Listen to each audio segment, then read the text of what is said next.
The new McCrispy Strip is here. Dip approved by ketchup, tangy barbecue, honey mustard, Sprite, McFlurry, Big Mac sauce, double dipped in buffalo and ranch, more ranch, and creamy chili McCrispy Strip Dip. Now at McDonald's. Ba-da-ba-ba-ba.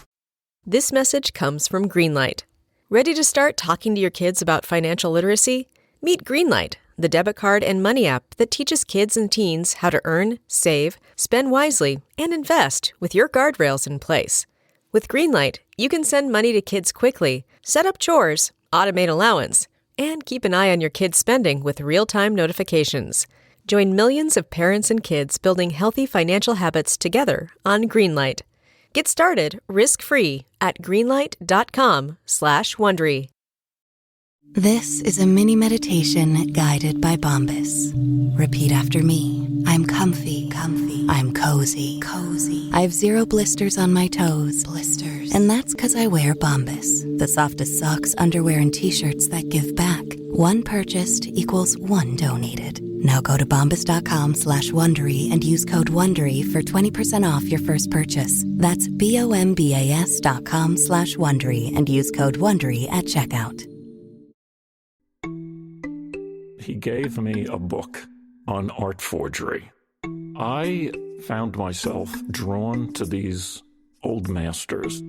How did these artists take paint from a palette, arrange it on a canvas? I began to unlock the secrets. I was a storehouse of knowledge of how to create an illusion, present it to a experienced expert, manipulate his mind, and convince him and bring him to the inevitable conclusion that the painting is genuine. We flooded the market with my paintings, and I couldn't believe what I did. I couldn't believe it. Then the dominoes started falling, and eventually the FBI were led to my door. They uncovered a mountain of evidence against me. But they never actually got you. At this point, you've sold a lot. You've got like $1 million in cash. You sold one painting for $717,000. Why did it go away? Why did you never get indicted? And how are we having this conversation?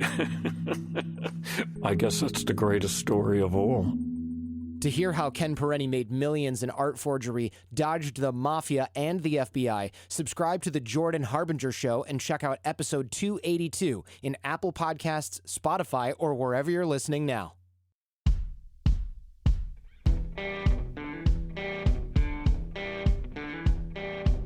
I'm Brett. And I'm Alice. And we are the prosecutors.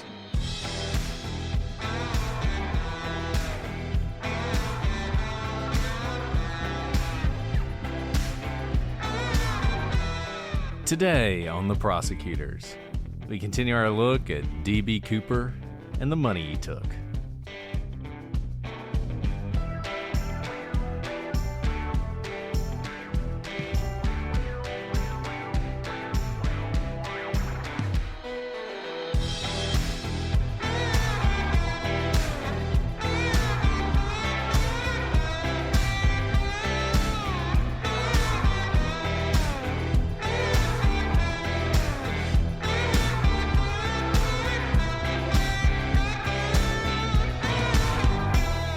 Hello, everybody, and welcome to this episode of The Prosecutors. I'm Brett, and I'm joined, as always, by my co-host, who is definitely worth more than $200,000, even accounting for inflation, Alice. Hello, Alice. Hi, Brett. Way to bring in some economics. Everybody loves a good comparison. Exactly. That was Sojo's, one of the kids from Lidditz Elementary, who helped us. And I would have called you my eclipsed co-host, but I decided to stick to the theme instead. Hope all of you guys enjoyed the eclipse that happened last week. Alice was right in the middle of it, in the heart of darkness. Totality, yes. Man. So I read that an eclipse happens, every 18 months, but we can only see it every, many, many years. Isn't that crazy? I mean, I know a lot of people are like, oh, it's because the world's ending or this or that or all these bad things. I can only see the utter amazement and wonder that something like that happens and that's something that we get to witness. Maybe I should be more scared about the world ending, but I just think it's like, it was an incredible sight to behold. And if you get a chance in 21 years to see a total eclipse, I recommend trying to drive or fly to it. And on my plane, like, I was there for work, but almost everyone on the plane was there to see the eclipse. So like the whole airplane was like super psyched the entire plane ride. It was just a great community building moment. Yeah, I mean, I can imagine if you didn't know an eclipse was coming and you were just living your life and every day the sun came up and the sun went down and no big deal. And then one day, all of a sudden, the sun is extinguished in the middle of the day. That would be frightening. I can imagine sacrificing some chickens at that point. Definitely. And also, like, definitely understand why the dinosaurs died off with no sunlight. So, if that's what happened, who knows? I still have to come up with a reason all the time when my kids are like, why do dinosaurs not live?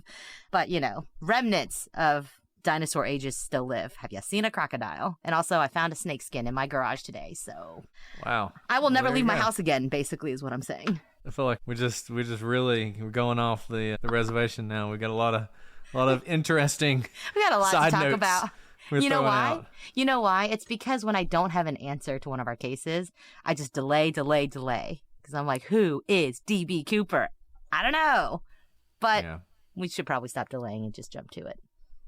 Yeah. Well, this is for all the, what is it? G's with the 40s and the chicks with beepers. See you guys. Those of you who get that reference, at which Alice is certainly not one. But we are talking about DB Cooper today. Again, following up on our episode last week, which we just had a great time. And I got to tell you guys, I have really fallen down the rabbit hole on this DB Cooper thing. Like, I have been watching all the documentaries. I've been reading all the books. I mean, it is absolutely fascinating. And the more I look into it, the more I understand why people are so obsessed with this case. So we're going to do this, and then I may just continue being obsessed with it, so we may have to have like an update for some crazy theory I have of who it is going to be. We're going to go through at some point who the possible candidates are. You know what? We've talked about writing a book for a very long time. This might be the perfect candidate for that because of everything you said. There are just like endless rabbit trails. There you go. There are endless rabbit trails, and every single suspect is absolutely fascinating. There are all these incredibly interesting people. The person who probably actually did it was probably incredibly boring person other than this one event in their life. But the actual suspects are crazy. So if you have not had an opportunity to look into this, there are a lot of great books. Skyjack, Into the Blast. We talked about that one. The documentaries are fantastic. There's a lot if you've enjoyed our coverage that you can get into, but that's enough. That's enough talking.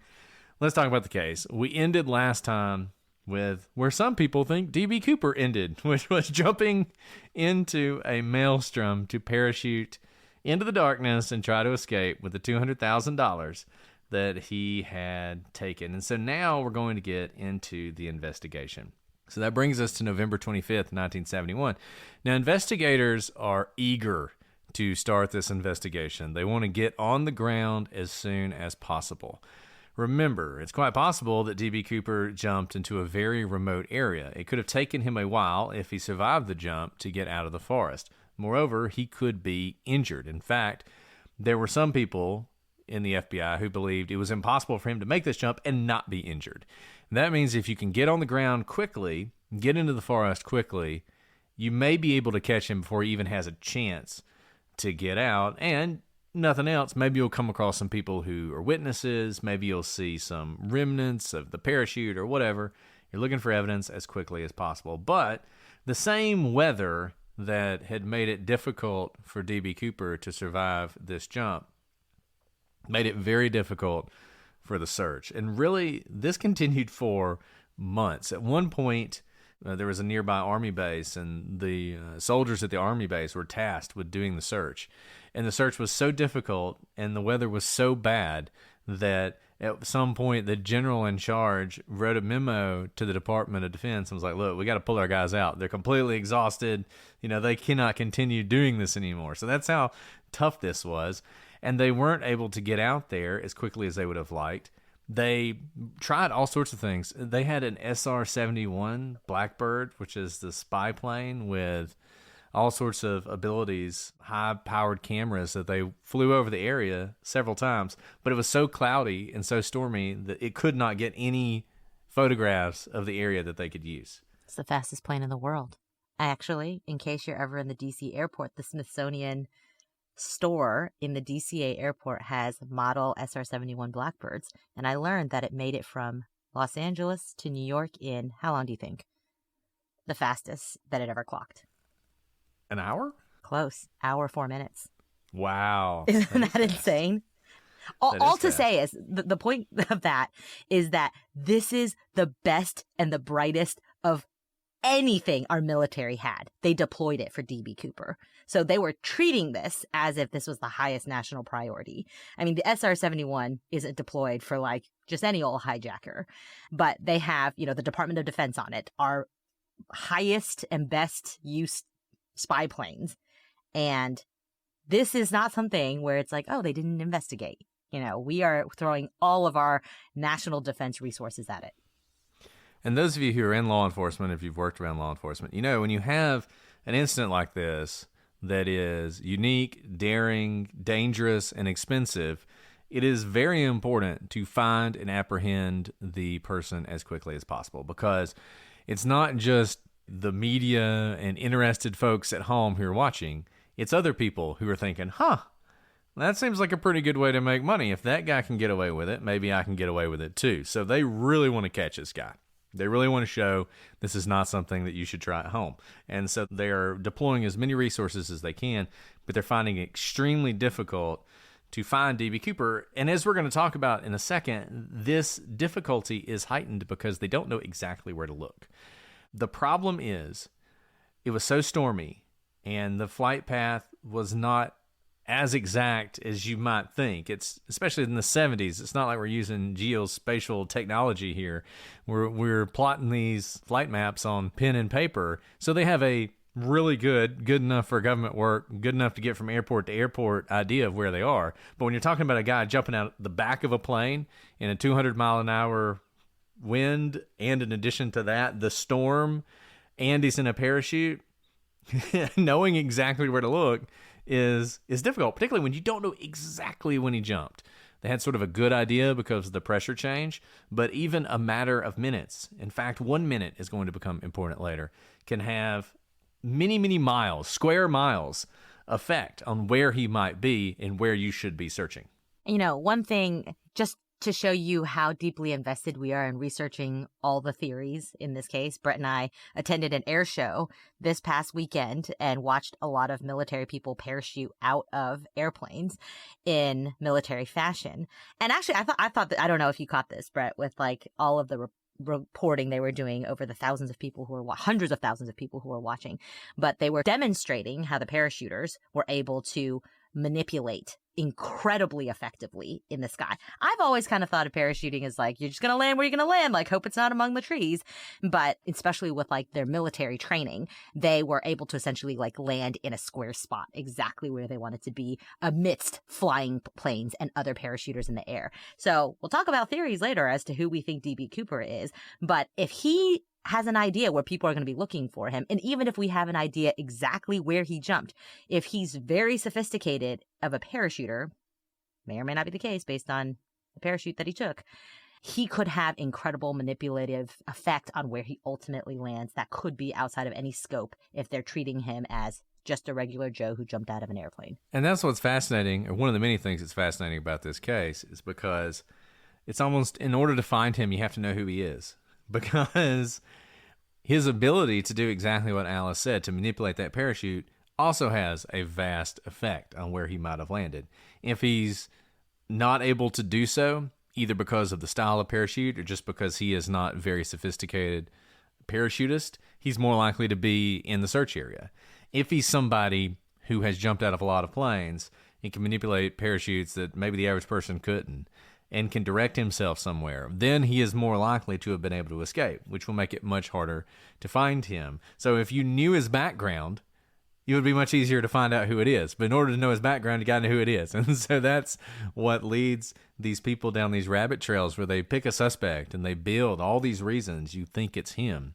And they're sort of like doing it backwards, right? Because there's not a whole lot of actual evidence about who it is.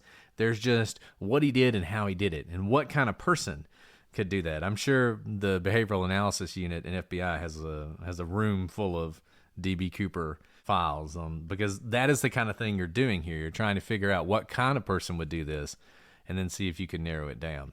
Well, in any event, the media picks up the story. And look, would this have been a big story if Dan Cooper had hijacked this plane and gotten away with it? Still would have been the only person who ever got away with it. But he certainly wasn't the only person to hijack a plane. He wasn't the only person to jump out of a plane with a bunch of money. But something happens because of the storms. The storms are having such an effect. So a local reporter for the Oregonian newspaper is on the phone with the FBI, and the lines were really bad that night because it's storming and there's a lot of interference. And he's trying to get from his source a name that he can put in his report. And he is told Dan Cooper. But what he hears is D.B. Cooper. And that's what he runs with. And he puts D.B. Cooper into his report.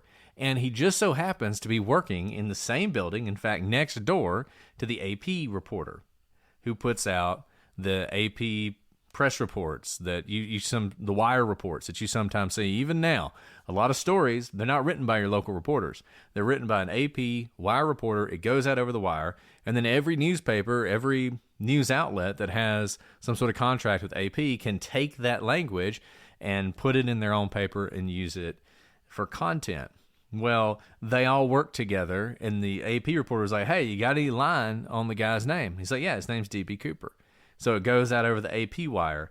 And to this day, that is what he's called, D.B. Cooper, not Dan Cooper, to the point that the police, the FBI, everyone who talks about this case, nobody calls it the Dan Cooper case. They all call it the D.B. Cooper case. And this just shows you how, powerful media and honestly popular culture can be, because part of the reason the police even switched to calling him DB Cooper is when you're doing an investigation, people may not know who you're talking about when you say Dan Cooper, but if you say DB Cooper, the recognition level jumps way up. So this has changed the course of this case. I mean, it doesn't really matter because he's not DB or Dan. Well, and it may have had a couple effects. Number one, his name suddenly became holdback evidence, which you wouldn't normally expect. But the FBI took advantage of this. So they start getting reports. People saying, I know a DB Cooper. People saying, I am DB Cooper. Letters coming in signed by DB Cooper. Well, every time they get something by DB Cooper, they know it's probably somebody just saying what they've read in the newspaper. It's probably a crank or a fake or some sort of joke. And it becomes interesting for the investigation because some of these people we're going to talk about later are deathbed confessions. And if 50 years later, if you tell your family, I am DB Cooper, well, maybe you're just saying what he's called. So that doesn't necessarily rule you out.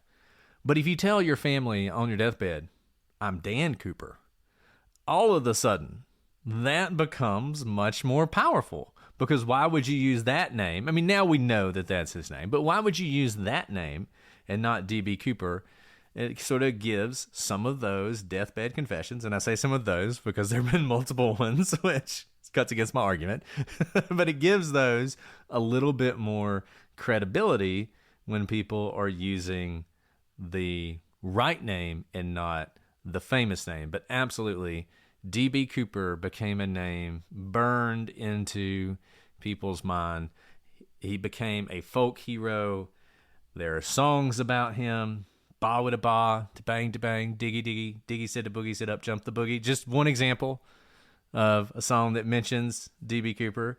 And, those of you who've seen Loki, I mean, it's like, it is part of Americana now. And I don't think that would have happened if the dude's name had just been Dan. Okay, so that's November 25th. On November 26th, the FBI is now really into this. They are deploying their agents all over the place. They're collecting evidence. They collect evidence, some really good evidence, including cigarette butts, which could be just packed full of DNA, fingerprints on the plane. They know that he was drinking bourbon. He's probably got fingerprints and DNA all over that glass. But you know what? In one of those lessons to all of us about how things go in these investigations, all of this evidence is eventually lost. The cigarette butts have been lost. All we know is they were Raleigh cigarettes, which is a somewhat obscure brand. It was called Coupon Cigarettes, which I guess when you bought them, you got coupons, which you could then redeem for other cigarettes. So they tended to be cheaper cigarettes, kind of bargain basement cigarettes. I don't really know a lot about cigarettes, to be honest with you, but that's my understanding. Not a well-known brand. But they were from Raleigh, North Carolina, which is, I guess, why they're called Raleigh cigarettes. So the glass that Cooper drank out of somehow got mixed up with all the other glasses and washed. So they ended up not having the fingerprints. Washed. Yes. This just makes me think of JonBenet Ramsey when like the victim impact team comes in and just like cleans the kitchen where JonBenet likely had to pass through on her way down to the basement where sadly her life ended. And it's like, you washed it? Really?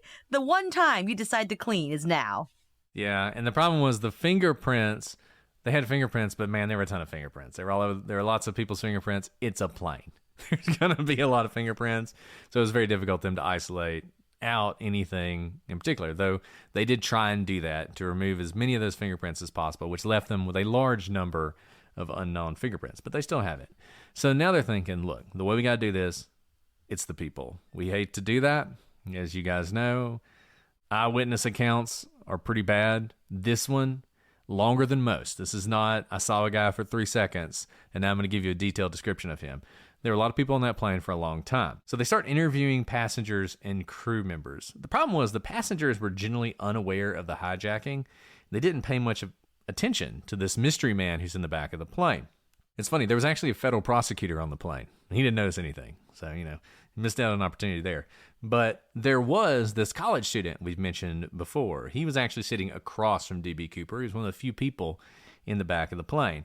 He was a college student, Bill Mitchell, and he did notice this guy, and he paid attention to him. He noticed one thing that was pretty interesting. He thought that he noticed long underwear sticking out from underneath his suit, which was a detail he remembered because it struck him as strange. He didn't know why he would be wearing that. Now, we know he's about to jump into freezing cold weather, which is a good reason to have long underwear on. But that was something he noticed, and it helped him be able to give the FBI a little bit of information. The passengers were all over the place on what D.B. Cooper looked like. Some of them said he was tall, close to 6 foot. Some of them said he was short, close to 5'8". Some of them said he had straight hair. Some of them said he had wavy hair. Some of them described him as swarthy. Others said he's just a white guy. One guy said he had his hair styled in like some sort of French style that I never even heard of. He was a barber, so you might think he actually knew what he was talking about, but who knows? But you got to remember, most of these people, they saw him for very little time. So the FBI is listening to what they're saying, but they're not taking them all that seriously. And that just as a reminder, he sat in the very back row. And so if anyone saw him, it would have been when he was walking onto the plane, or if they somehow turned around during the flight or walked back towards him. And so it's not surprising that they don't remember much. And it's not surprising. Think about the last time you were on a plane. I was on a plane yesterday. Apparently someone I'd known for a very long time sat directly behind me. No idea that she was there until the end of the plane ride, and she said my name out loud. So this is very typical of, first account eyewitnesses. We know that eyewitnesses, especially when you don't know what you're looking at, is important. You don't kind of register what's going on. Second of all, there's a lot of people on the plane, and this person was trying to be nondescript, and he did a good job of it. So I think that the police knew what they were going to get from these interviews, and unfortunately they were right.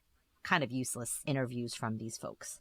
Now, the two people who would have known the most were Florence Schaffner and Tina Mucklow. They were the two flight attendants who knew that this hijacking was going on and who had direct interaction with D.B. Cooper. You may remember Tina Mucklow was one of the last people to see him.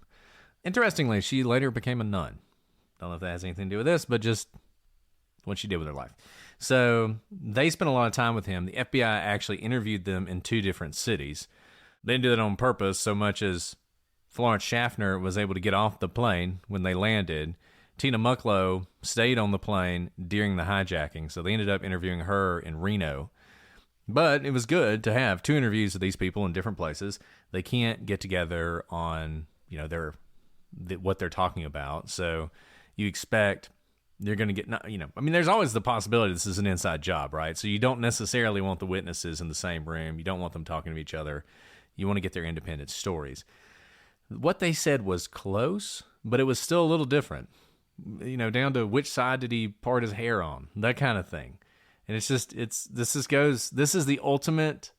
Eyewitness accounts are not entirely reliable, and this is one reason that this case is tough, because Florence Schaffner or Tina Mucklow, I can't remember which one it was, but only one of them saw his eyes, for instance. The other one only saw him while he was wearing sunglasses. Remember, he put sunglasses on. And the one who saw him, whichever one it was, said that he had brown eyes. And described them as piercing brown eyes. She definitely noticed that. Well, that has become a big problem when you're talking about suspects, because a lot of the suspects don't have brown eyes. They'll have blue eyes. Blue eyes seem pretty different than brown eyes. Some of them will have hazel eyes, and it's like, it's pretty close. I don't know. You could call that brown, right? But this has been something that the FBI has used to rule out a lot of people, the eye color. But you only have one witness who says it. And you just have to wonder, how accurate was she in that? But nevertheless, the FBI, they're able to gather a description, though it turns out to be a rather generic one, that probably fits a large number of people in the United States. Described as, he's a white male in his mid-40s. Now, Tina Mucklow was adamant that he was in his mid-40s, and she was adamant that he was around 6 feet tall, saying he was a little bit taller than her. She was a pretty tall lady. Florence Schaffner thought he was younger. She thought he might be in his 20s or 30s. At the end of the day, the FBI went with the 40s, but that's a pretty big difference, and once again, is going to affect your suspect pool. And, we're going to have Julia back on to talk about profiling, but the first thing that strikes me as the mid-40s description is that you have a very bold hijacking that involves jumping out of a plane with a parachute. Not that a mid-40s person can't do that, but that tends to be one of those like Mission Impossible, absolute, adrenaline thumping thrill that you may see in a profile of someone who is younger, right? Someone in their 20s or 30s. If you didn't tell me their age and you just said, these are the facts of the crime, I would initially think that they were someone on the younger side, because jumping out of a plane just, typically, look, recidivism is still pretty high in your 40s. So this is just based on what we see, but that he could be the most fit 40-something-year-old jumping out of a plane. But I don't know. I don't know if you had thoughts about the age when you first saw that. I've always questioned the mid-40s description. I mean, have you guys seen a yearbook from the 70s? Everybody in high school looks like they're in their 30s. I mean, I don't know what happened. I don't know what those people were going through when they were growing up. But everybody in the 70s looked older. So I don't necessarily think that he was in his mid-40s.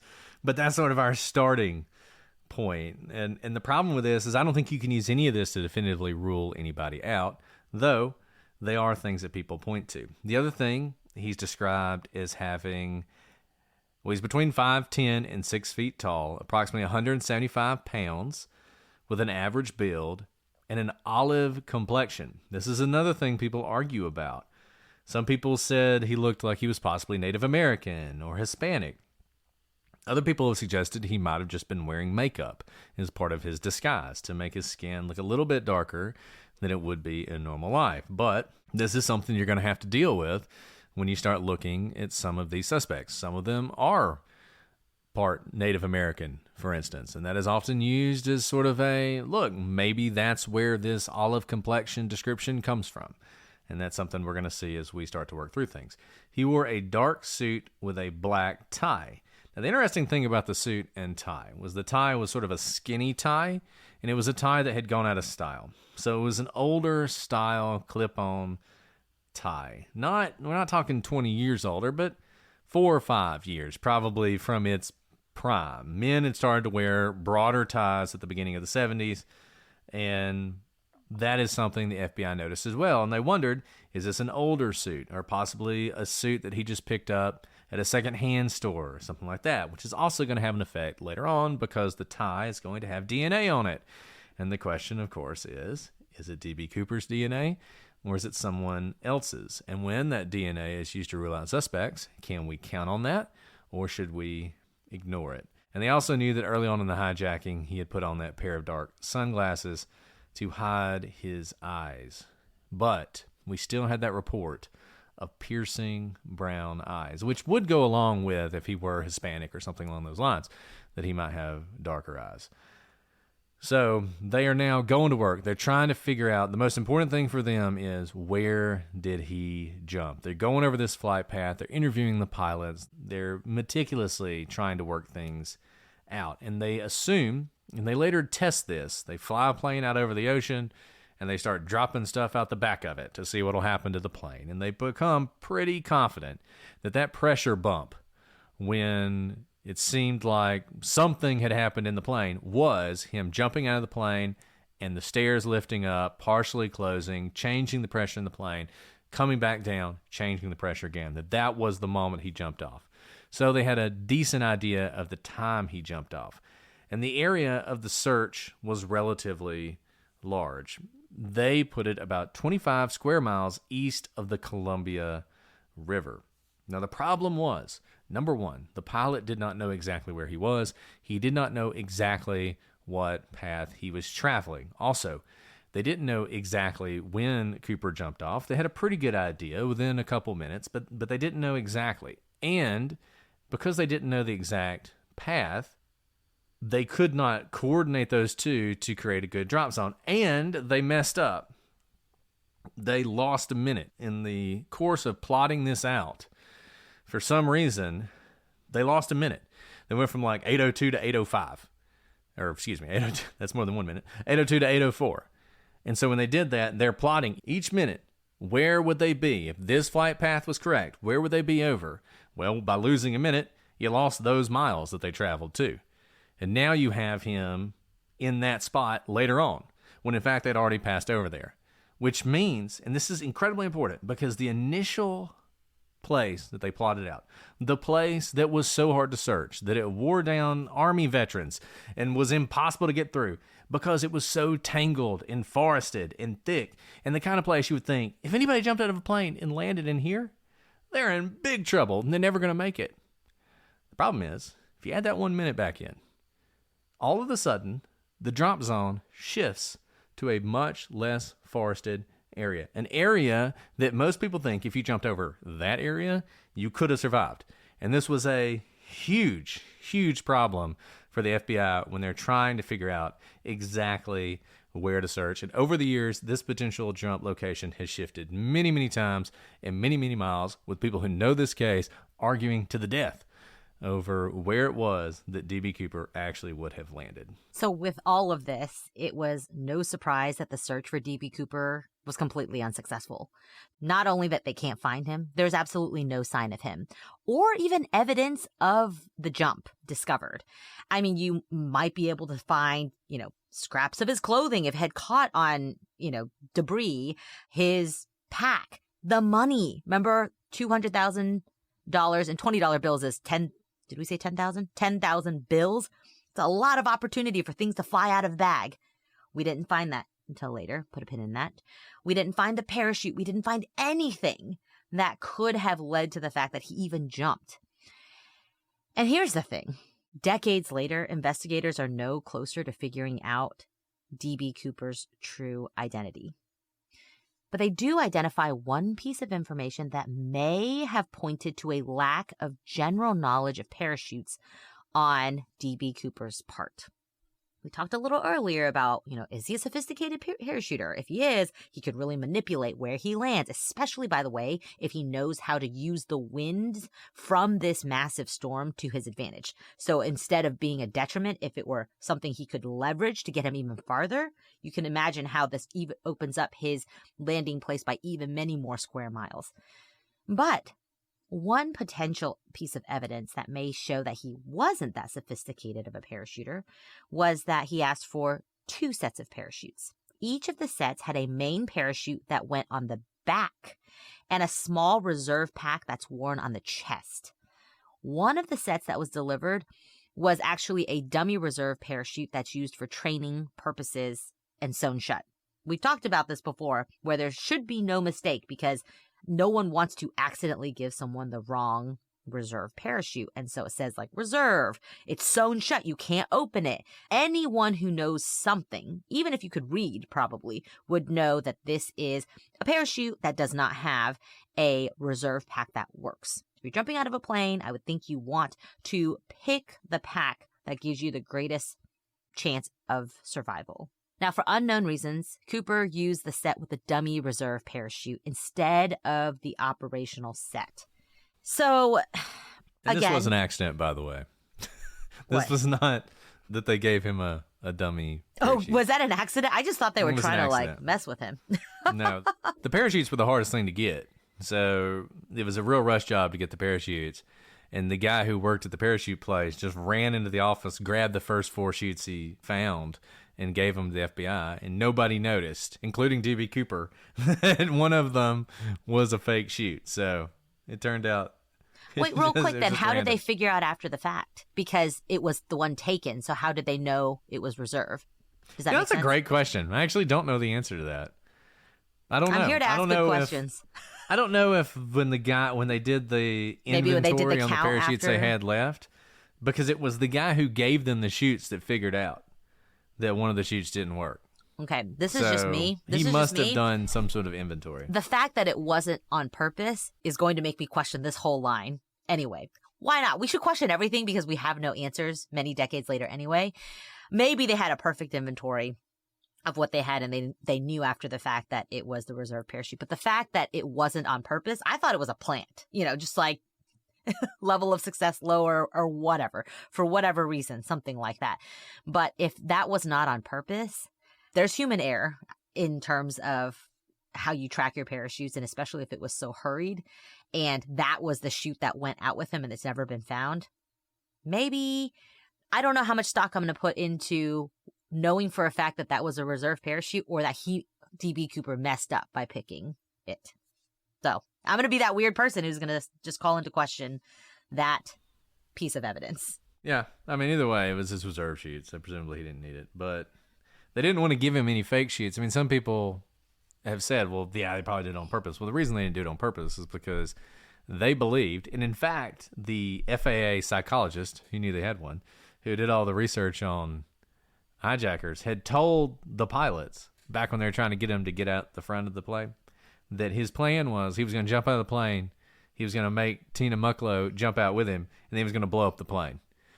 And so to remove all the evidence. So they didn't want to give. They didn't know it was just going to be one chute that was needed. And just to make clear, in case this was confusing to anyone, it didn't really matter that the reserve chute was a dummy chute because he still had an operational main chute on his back. So that one was gone. So if that opened up like it should have, everything would have been fine. It would have just been in the instance where the main chute didn't open and he needed to use his backup chute. He did not have a backup chute if in fact he had the dummy one. So he had an opportunity basically to parachute successfully. He had one that did work. But that makes sense that they did not mean to give one because that could be terrible for the other person who may have had to jump with him, who was an innocent bystander. The other thing that people have thought a lot about are the weather conditions, because this turned into just a horrendous storm that is absolutely not ideal whatsoever for jumping out of a plane in and try to get away. So because of the weather, people have speculated that D.B. Cooper may not have known what he was doing. Now, we talked about when he showed up at the ticket counter to buy his one-way ticket, he asked what type of plane it was.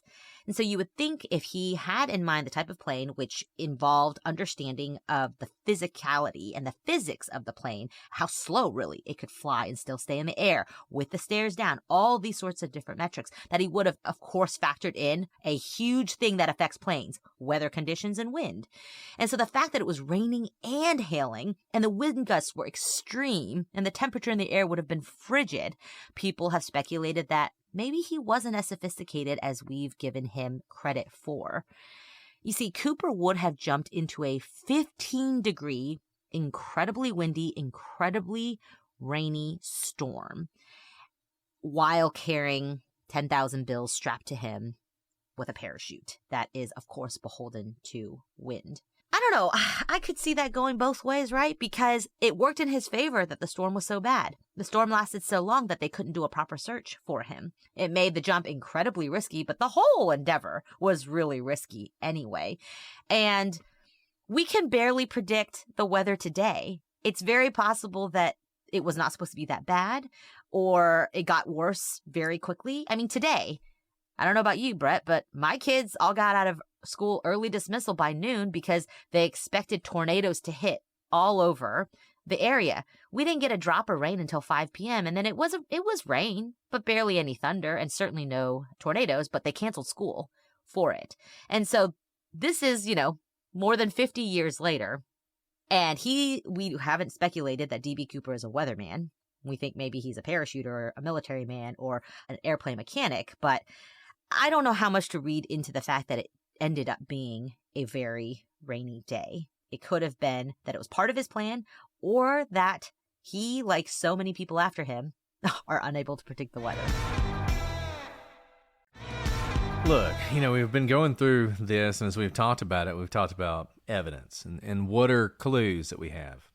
I think the first thing we always have to guard against is our assumption, and we talk about this in a lot of different cases, that all criminals are geniuses and everything they do is intentional. We get that from movies, right? In movies, criminals make no mistakes. It's impossible to solve their crimes, and it's only because of the plucky resources of the hero detective that were able to unravel their incredibly complicated, incredibly sophisticated plan, right? I mean, that's the movies. In real life, that's not how it goes at all.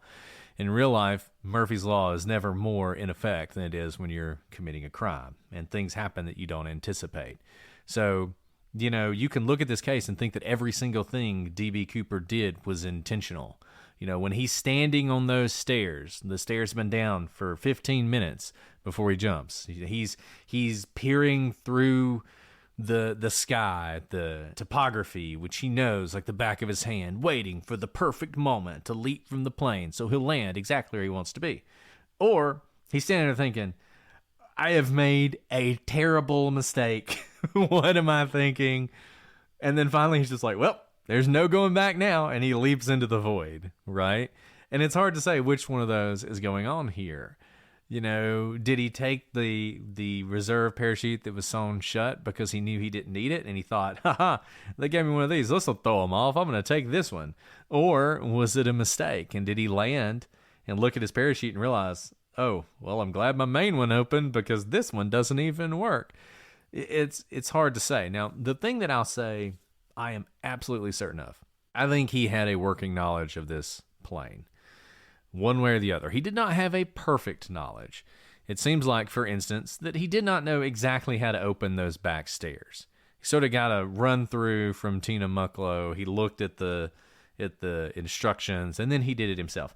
But he knew enough about the airplane to know that it had the stairs, to know that it could take off and land with the stairs down, to know about putting the flaps at 15 degrees to make it fly slower. Same thing with the wheels down. Knew that it could fly at that speed at 10,000 feet with no problem, which was something that even the pilots weren't sure of. Interestingly, one group of people who did know that you could fly that plane with the stairs down was... let's just go ahead. See the rabbit hole? We're about to dive right into it. Was the CIA, because CIA had used these planes in covert operations in Air America, for instance, in various places around the world to drop cargo out the back of. They'd drop that back stairs down, and they would push stuff out for people they were supporting in other countries. So they knew about it, even if they didn't work for Boeing, for instance. And of course, that has led a lot of people down that pathway, that this person was a CIA operator, someone who had been involved in this, the kind of person who would be bold enough to do something like jump out the back of a plane after calmly doing everything he did with $200,000 strapped to him. It's hard to say. Basically, we can talk through any piece of evidence could go from he's a superhero to he's an idiot. Yes, yeah, exactly. Now look, and maybe this is my bias, but I don't think you plan this crime the way he planned it unless you were comfortable jumping out of planes. I just don't think I would not pick that. As someone who's never jumped out of a plane, if I was trying to come up with a way to get money, hijacking a plane and jumping out the back of it would not be the plan I would come up with. Because there were other hijackings, as we know, many hundreds of hijackings where it did not involve jumping out of a plane, where they got away with hijacking, right? It was lots of demands. It was bomb threats. They land the plane and they end up somewhere else. So it's not like this was the only way to hijack a plane either, in terms of all the examples he had around him. Yeah, Mallory in the chat thinks her grandfather was D.B. Cooper. So maybe I know, we'll I have saw to, that. Look, all I'm get her saying on is a go later look for some episode. journals, some written word. There you go. Okay. You like to pay for things in 20s? That's right. Maybe go look at your $20 trust fund and see what the serial numbers are. So over the course of the next 2 months, ground and air searches continue over hundreds of square miles. But as we know, there is no sign of D.B. Cooper at all. And as you can tell from these episodes and the facts of this case, D.B. Cooper has become a folk hero to many Americans nationwide. The case maintained publicity for months and years, really decades to come, and tips and confessions have poured in by the thousands, including, as we've talked about, false confessions of who D.B. Cooper is. There were even several elaborate hoaxes claiming to know who the real D.B. Cooper was, but nothing has ever proved fruitful. Over the first 5 years of the investigation, the FBI considered over 800 suspects. That's a lot of people. In other words, there was very little narrowing as to who they thought this was. But they put their best and their brightest on it. They poured resources into it. They had like the best planes and the military in on trying to figure this case out. And it remains unsolved to this day. We're going to get through the timeline here before we end today. I know that I just love this case. Look, even as we talk, and I know this case, I'm like, that was the first time I thought about the reserve pack. You know, Yeah. like there is so much here. And this is worth talking about because if this hadn't been a case that was 50 years unsolved, then just go with the timeline. But clearly we've missed something along the way. Right. And that's the thing. And people spend their lives on this case. So December 8th, 1971, the U.S. Attorney General John Mitchell made an announcement that they were going to release the serial numbers of the, remember, 10,000 $20 bills that made up Cooper's ransom. Now, at first, no bills with the matching serials were found, which fueled speculation that Cooper died jumping from the plane and led to a lot of people walking through the woods trying to find the ransom money. Because if Cooper died, then there's $200,000 sitting in the forest somewhere that somebody could find. And there are a lot of great television, radio interviews of people who lived around there about what they'd do if they found the money. And the universal opinion was they would keep it. So you could imagine that's a problem. Now, look, they released these serial numbers, but we're going to talk about, when we get into some of the details of this case, why that actually wasn't that helpful in finding out who D.B. Cooper was. So that's 1971. Not much happens for another 7 years. And then in November of 1978, there's a hunter. If people ever stop hunting, we're just going to stop being able to solve any crimes. There's a hunter wandering around in Castle Rock, Washington. Now, this is in the general flight path of the 727, and he finds a plastic placard with the operating instructions for the aft stairs. And this placard was linked to Cooper's plane. So this was probably the placard that he read to lower those stairs. And I'll just say, if that's for sale anywhere, I want to go in on the auction. That's a piece of memorabilia that I would like to own, is the placard. So, but I don't know if it is. It's probably in some FBI vault somewhere. But they find Maybe it's that. with the cigarette butts in the glass. Yeah, there you go. If you I'll buy bought the it, cigarette maybe butts too. there's a better chance of it being preserved. Then, in February 1980, the main FBI agent who had worked this case, the guy who went up in the helicopter at the very first day to try and follow the plane, but didn't get there in time. He's been working this case for 9 years. He's getting ready to retire. I believe it is actually on the very day he is going to retire. A major find. Brian Ingram, who was an 8-year-old boy, finds $5,800 in decomposing $20 bills by the edge of the Columbia River near Vancouver, Washington. This area is called Tina Bar. But while this is exciting, it also is the first indication that the FBI is probably completely wrong about where D.B. Cooper landed, unless, which we'll get into, this money was planted. This is 45 miles southwest from the search location where the FBI believed D.B. Cooper had landed, and it was, in fact, in the opposite direction the wind was blowing that day. So does not seem like, if they had the original search area correct, that is the area he would jump. Now, interestingly, if this was the area he landed, other than the river, this would have been a much better place to jump because there were many more places to land. Now, you may be thinking, well, obviously, if the money was found in the river, then he must have landed in the river. It is much more complicated than that. We're going to spend some time on this money, what the fact that it still existed means, whether or not it was in the river that whole time. The money, in some ways, is almost a greater mystery than what happened to D.B. Cooper, because it's sort of inexplicable that this money was found where it was, in the condition it was, 9 years after D.B. Cooper jumped out of a plane. Okay, I know we're not going to spend time on it right now, but we are going to nerd out about this money later. As we should, because this is the only thing that we have found that even shows that D.B. Cooper was a real person, right? Like, this is not made up in lore. This is not some movie that now has just like worked its way into the American psyche. This is like tangible evidence that gravity worked even on this superhero of a man that we have now come to revere as folklore. And by the way, just in case, you're thinking, well, if they've got the serial numbers, if he spent the money, they would find it. Just a little story about this. These people find this money. They are like, this is D.B. Cooper's money. So they go to the FBI, and the guy who's getting ready to retire, he's like eating his cake or whatever, putting on his gold watch. They come in and they say, hey, we found some D.B. Cooper money. And he's like, oh, sure you have. And he's like, well, it's got to be from like 1957 and from this mint. And he looks at one of the bills, and it's from, and this is, I'm making this up, the 1957 thing. He's like, well, it is from 1957, and it was minted in San Francisco or wherever. So he's like, okay, fine. So he leaves them in a room. They're probably eating some of his retirement cake. He goes back, and he gets out the massive book, the ledger, with 10,000 serial numbers. Before the days of Control F, find. Yes. And he sits there, and for the next 45 minutes, goes through every single serial number trying to find this $20 bill. And of course, it's always like this, right? It's on the last page. He finally finds the serial number that matches the one they've brought in. And he's like, oh my goodness, it is D.B. Cooper's money.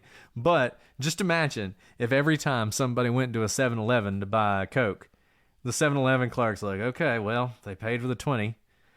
I guess I got to get the book out now and check to see whether this is D.B. Cooper's money. And anyway, that's spoiler alert on why having the serial numbers actually didn't work out that well. And spoiler alert, just because it hasn't been identified as being in circulation doesn't mean it wasn't actually in circulation. We just don't know whether it was in circulation. Because if it was that difficult for an FBI agent to find it, and he was dedicated to this case. Can you imagine if there's a line at the 7-Eleven and the clerk was like, hold please, 45 minutes later, $20 cleared. Next person, please. Would you like to buy some Raleigh cigarettes with your $20 bill? Hold please.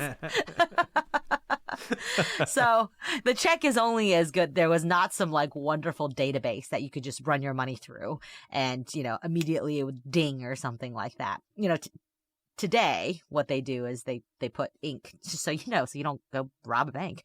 They put ink blots or whatever it's called, exploding ink things in the bag of money so that the second you touch it, you don't have to check the serial numbers because there will be this dye all over the bills, which is man, we should have done that from the beginning, That's way more easy to identify because any 7-Eleven clerk, for example, could look down and be like, huh, that's interesting. Think about if you go to a clothing store like Old Navy or The Gap and there's that tag that's on the clothes.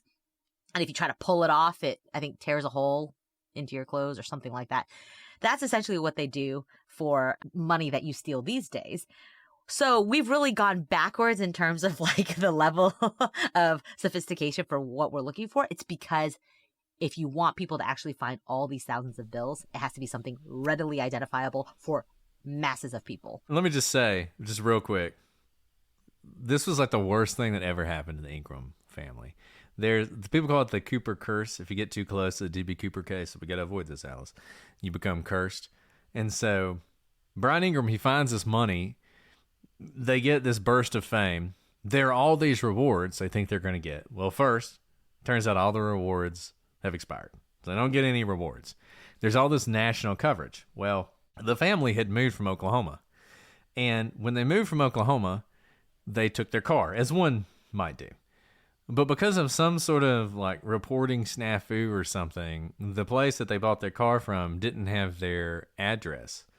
So they couldn't send them the bills. So at some point, they became delinquent on the car, and they actually issued a warrant for Brian Ingram's father's arrest. But nobody thinks about it or finds them or anything. Well, then this becomes a national story, and the sheriff in that little county is watching the news and is like, that's that guy with the car loan warrant. And they actually, and I can't imagine, I mean, this is how law enforcement has changed, because I can't imagine anybody doing this. They go out to where they live and arrest the guy in like Washington or wherever he is for this car loan, this delinquent car loan.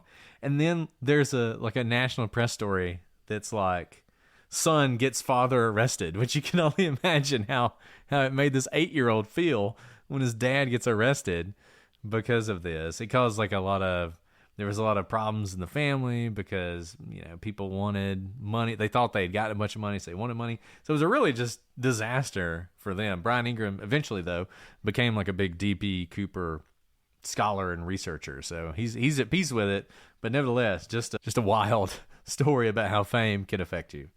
Totally. That's really sad. It's kind of like all the lottery stories you hear when anyone wins anything from the lottery, even if it's a small amount. Seems like their life is ruined.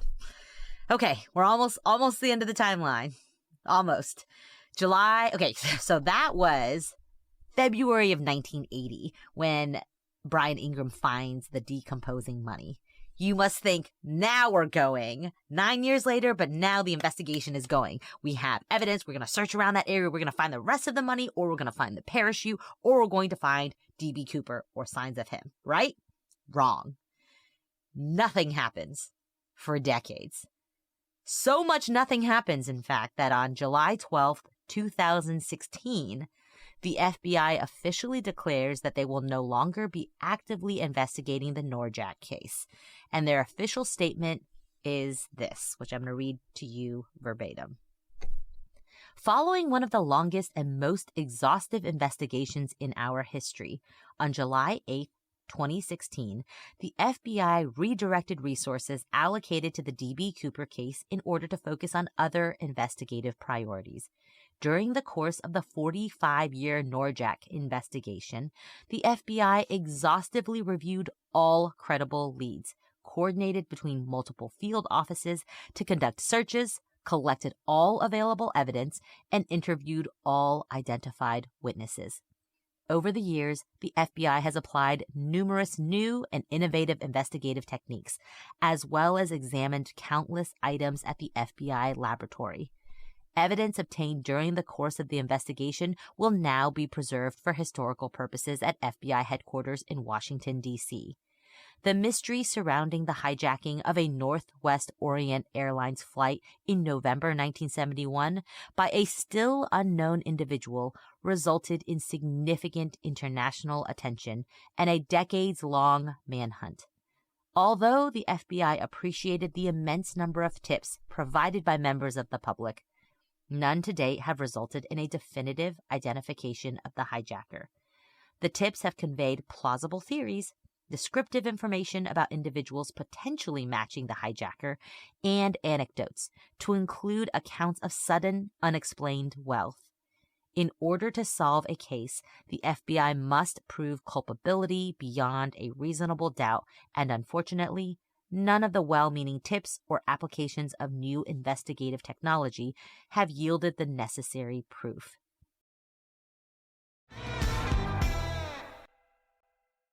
Every time the FBI assesses additional tips for the Norjack case, investigative resources and manpower are diverted from programs that more urgently need attention. Although the FBI will no longer actively investigate this case, should specific physical evidence emerge related specifically to the parachutes or the money taken by the hijacker, individuals with those materials are asked to contact their local FBI field office. So there's your challenge, guys. Go The find the FBI, parachute. They've turned it over to you. They can't do it. The only people who can solve this case are the listeners of this podcast. So, That was a next very week. defensive statement, by the way. it is. It's like, look, guys, we I tried really everything. hard. Okay? I tried We tried really everything. hard. We're no match for DB Cooper. He's just too much for us. He's too good. He's too good. We work on a lot of press releases from the Alphabet Soup agencies and from our offices. So our job is to review It's very releases long. a lot of time.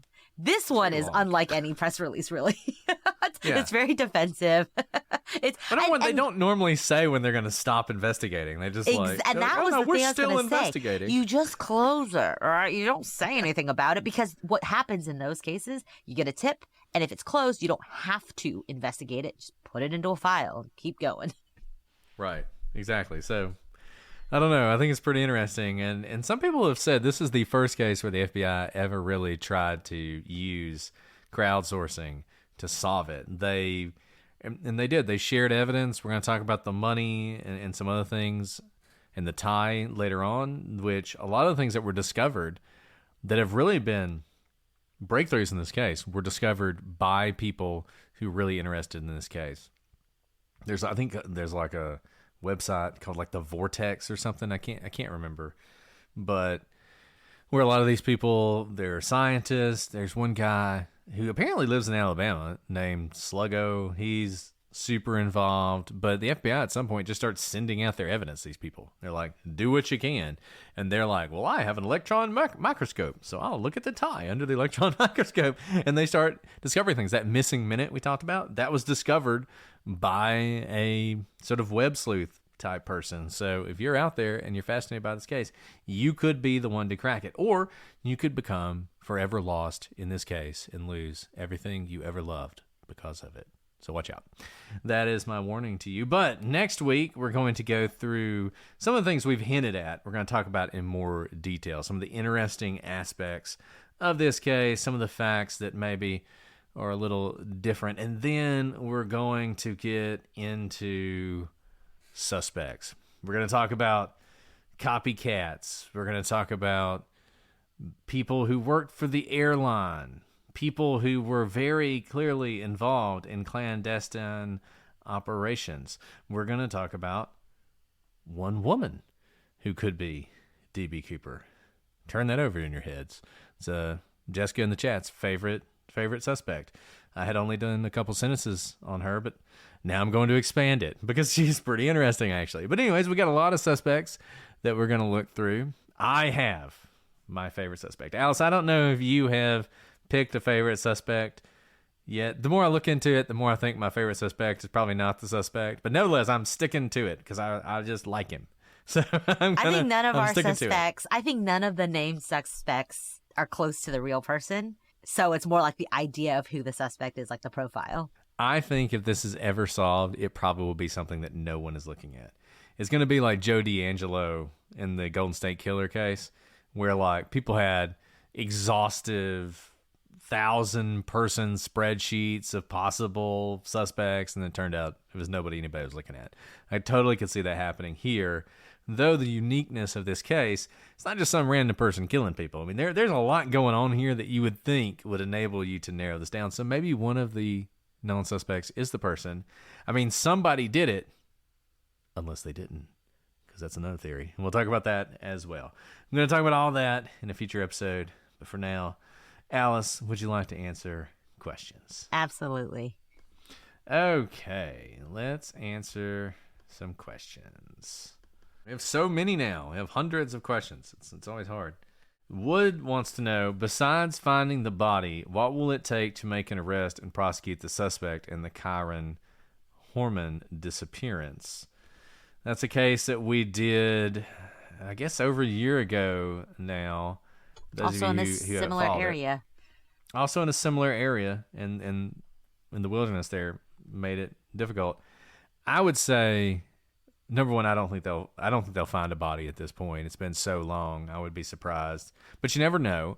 Obviously, that would be helpful. But the only other thing is if someone knows something, saying something.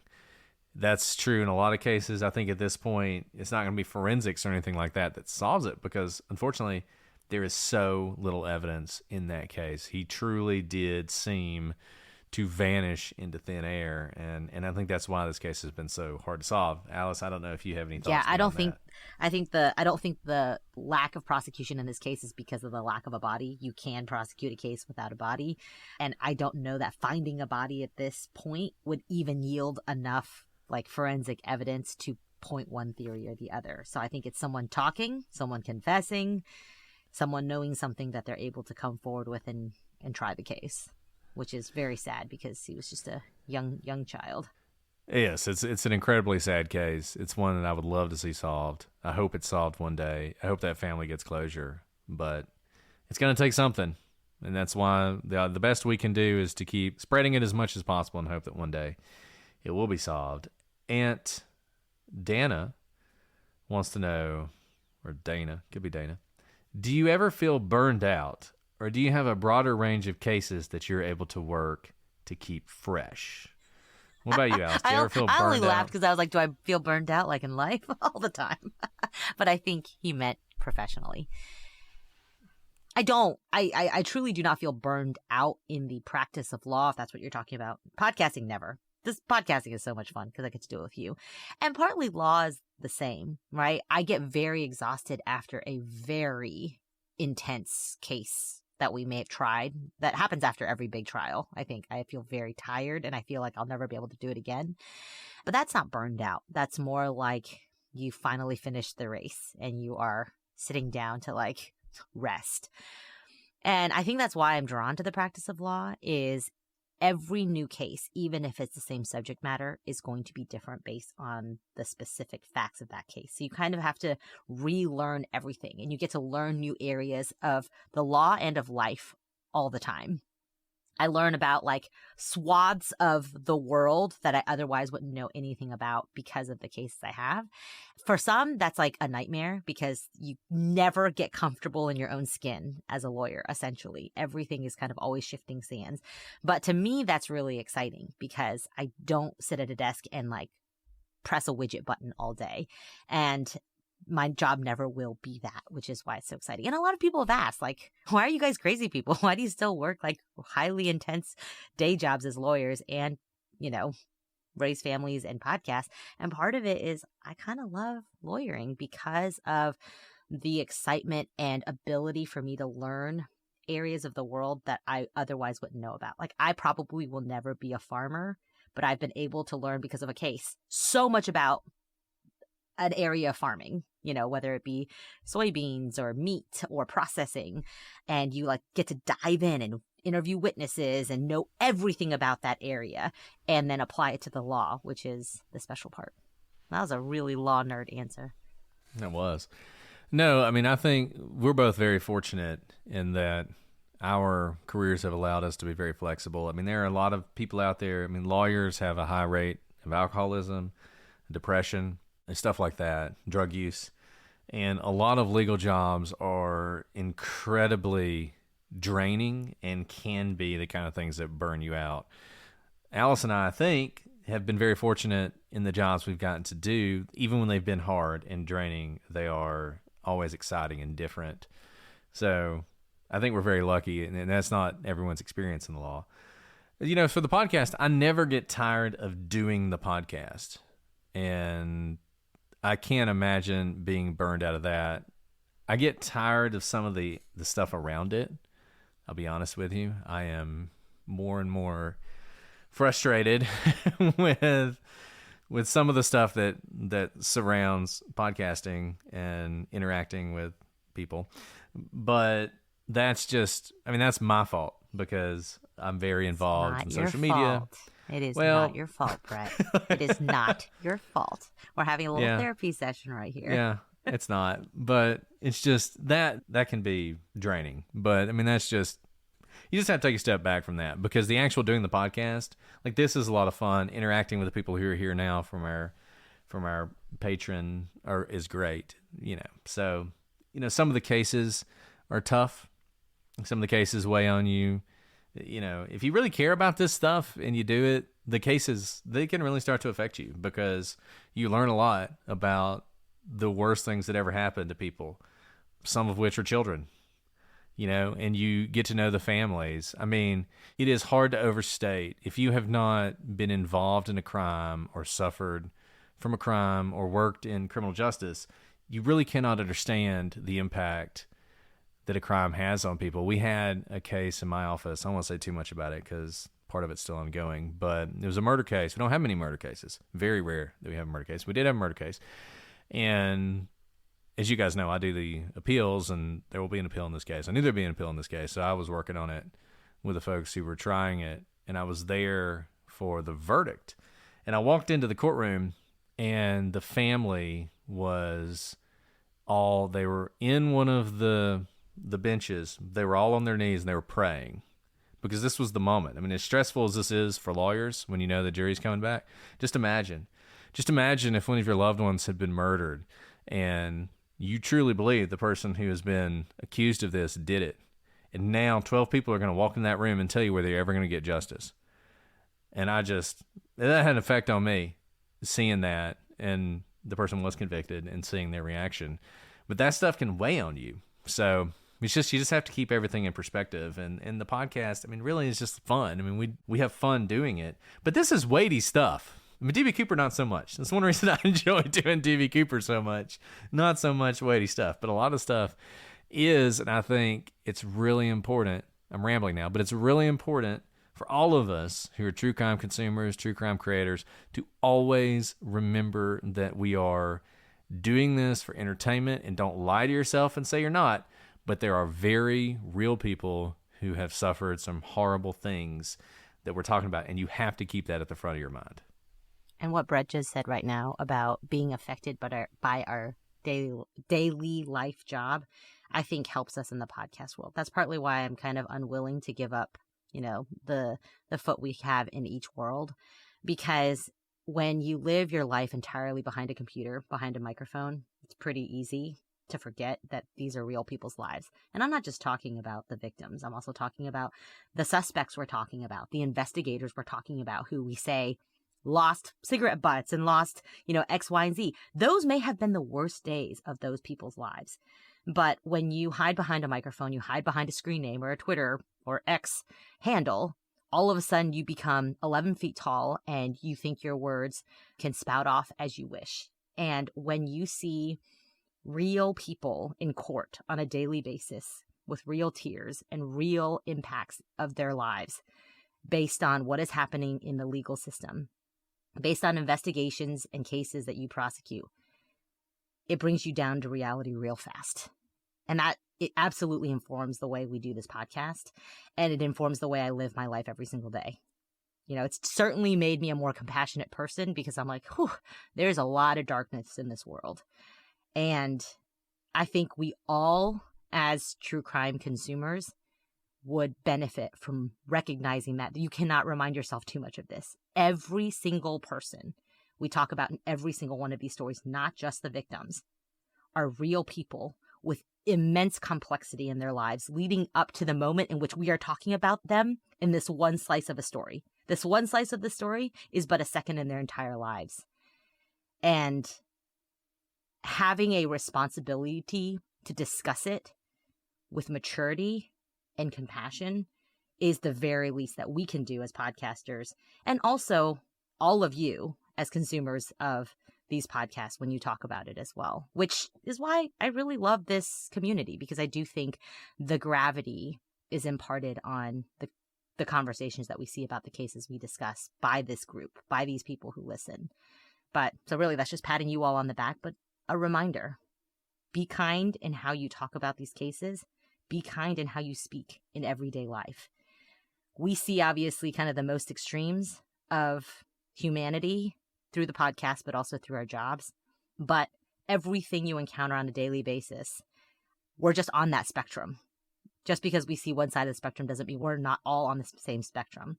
Sometimes that person at the grocery store is like one step away from completely breaking down, and you cutting them off at the checkout line could make the difference. So, long way of saying, not burned out, but exhausted often. Yeah. So we'll end on one last question. This is from Grace Rules, and it's a fairly straightforward question. Could you give a shout out to Grammy, aka Robin? Hi, Grammy, aka Robin. Grace loves you very much. We love you too. I'm going to assume you're listening if we're giving a shout out to you. Thank you so much for supporting us.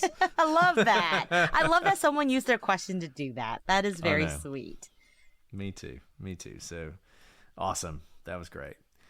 Okay, so we're going to be back next week with more on DB Cooper. We want to hear your thoughts. We want to hear your theories. Shoot us an email, prosecutorspod@gmail.com, @prosecutorspod. Prosecutorspod? Yeah. For all your social media, I only say this every episode. For all your social media, including TikTok, Twitter, whatever we call it now, Facebook, join the gallery. Gallery's fantastic. We're close to 10,000 members. If you're not a member, you should be a member. Just great discussions. I'll just tell you, they've been talking about this Apple River case that you guys are obsessed with on the gallery, and it has been some of the best discussion. It is a divisive case and great discussion and analysis from people on both sides. And that's what you can get on there. It is a place you can go, you can disagree, you can have the opposite views on things. It's fantastic. So I'm love that place. No, we didn't start it. We can't take any credit for it. The moderators are fantastic. They do so much work to keep it that way. So join it, enjoy it, take advantage of it. It's really great. Also, for those of you who don't know, we do have a store. People like to buy merchandise. We just put some new merchandise up.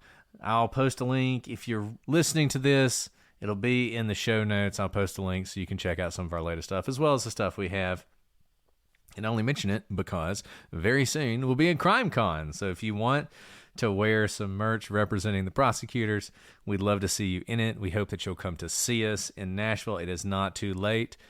Though it may be getting pretty close to sold out, you can use code prosecutors for 10% off. We are really excited to see you there. And last, but certainly not least, thank you to everyone who has joined Patreon, where you can listen to these episodes early and ad-free, or if you so desire, join us live for the recordings, as some 60 people are currently with us talking about everything except DB Cooper, as is often the case. All right, Alice, do you have anything else you want to add before we sign off for today? No, thanks for joining us on this roller coaster of emotions, man.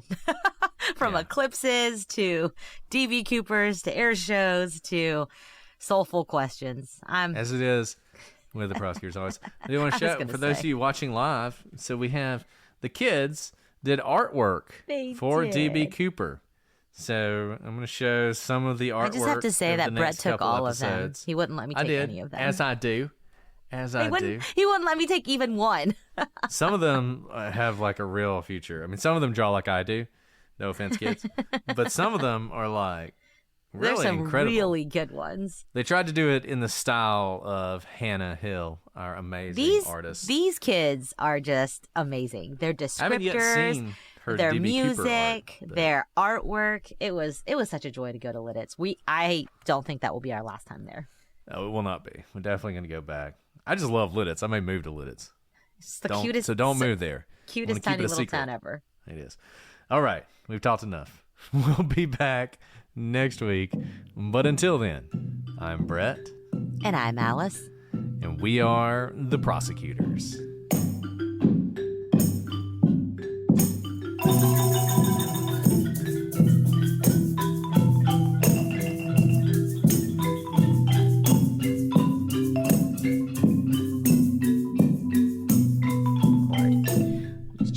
Real quick. Okay.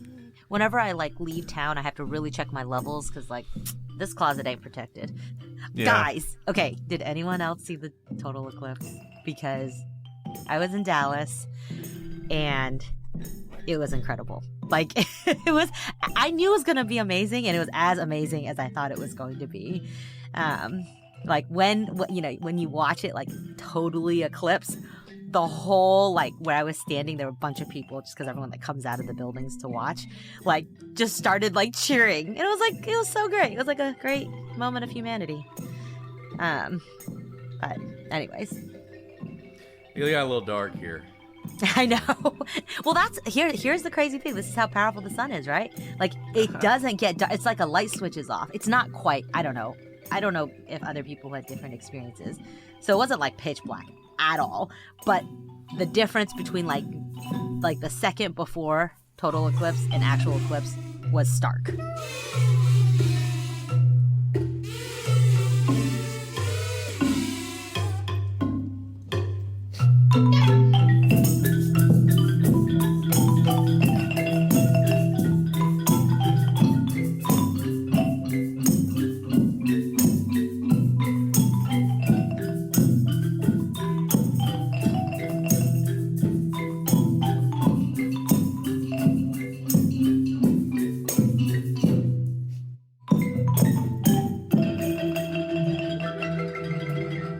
Pluto TV has over 300 channels and thousands of TV shows and movies for whatever mood you're in. Just open the app and something good will already be playing because it's curated by people who love TV as much as you do. So if you're in the mood for comedy, there's 18 channels that'll make you laugh. Looking for drama? We got so much of it, you'll cry tears of joy. Reality shows, game shows, sports, Star Trek, and even more Star Trek. No matter what mood you're in, there's something on Pluto TV. Just download the app and start streaming. Pluto TV. Stream now, pay never.